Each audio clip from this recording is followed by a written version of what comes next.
Hello పిల్లలు, ఈరోజు మీరు కథను వినటానికి సిద్ధమేనా? ఈరోజు నేను మీకోసం ఒక చక్కటి కథను చెప్తున్నాను, వినండి. కథ తెలివైన మేక. అనగనగా ఒక అడవిలో ఒక మేకల మంద ఉండేది. ఆ మంద రోజు సెలయేరుపై ఉన్న వంతెన దాటి సెలయేరు అవతల వైపు ఉన్న రకరకాల మొక్కల ఆకులు తినేది. ఒకరోజు ఆ అడవికి ఒక నక్క వచ్చింది. ఆహారం కోసం వెతికి అలసిపోయి ఆ వంతెన దగ్గర పడుకుంది. ఎప్పటిలానే ఆ మేకల మంద మేత కోసం ఆ సెలయేరు అవతల వైపుకు వెళ్ళసాగింది. ఆ మందలోని ఓ తుంటరి మేక అందరికంటే ముందే సెలయేరు దాటాలని వేగంగా పరిగెత్తుతూ ఆ వంతెన దగ్గరకు వచ్చింది. నేనే ముందు అన్నట్టుగా మే మే అంటూ వంతెనను దాటసాగింది. ఆ చప్పుడికి ఆకలితో ఉన్న నక్కకు ప్రాణం లేచి వచ్చింది. చప్పుడు కాకుండా మెల్లగా వంతెన పక్కకు కాపు కాసింది. మేకను తినబోతున్నానని దానికి నోరూరింది. వంతెనను చాలా వరకు దాటిన మేక నక్కను గమనించింది.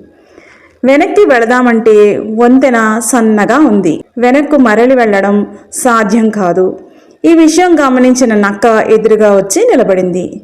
ఇంతలో ఆ మేకకు ఒక ఉపాయం తట్టింది. నక్క బావా, నువ్వు నన్ను తినాలని చూస్తున్నావని నాకు తెలుసు. నేను చిన్నగా బక్కగా ఉన్నాను. నన్ను తినడం కన్నా నా వెనక వస్తున్న మేకల మందులో నీకు నచ్చిన పుష్టిగా ఉన్న మేకను తినడం మంచిది అంది. మేక మాట నిజమో కాదోనని నక్క ఆలోచించేలోపు దానికి మే మే అంటూ శబ్దాలు వినిపించాయి. మేక మాటలు నిజమేనని నమ్మి దాన్ని వదిలేసింది నక్క. ఆ తుంటరి మేక వెంటనే తుర్రుమని అక్కడి నుంచి పారిపోయి ఆ మేకల మందను హెచ్చరించింది. దీంతో ఆ మేకల మంద అటు నుండి అటే వెనుదిరిగింది. ఎంతసేపటికి మేకల మంద రాకపోవడంతో ఆ తుంటరి మేక తనను మోసం చేసిందని తెలుసుకుంది. నక్క ఇక తప్పదురా అనుకుంటూ మళ్ళీ ఆహారం వేటలో పడింది. పిల్లలు, దీంట్లోని నీతి, దుష్టుల నుండి వచ్చే ప్రమాదాన్ని ఎప్పుడూ యుక్తితో తెలివిని ఉపయోగించి బయటపడాలి. కథ సమాప్తం. మళ్ళీ మరొక చక్కటి కథతో మిమ్మల్ని కలుస్తాను. అంతవరకు సెలవు. మీకు గనక కథ నచ్చినట్లయితే లైక్ చేయండి, షేర్ చేయండి, అలాగే ఛానల్ని సబ్స్క్రైబ్ చేసుకోండి.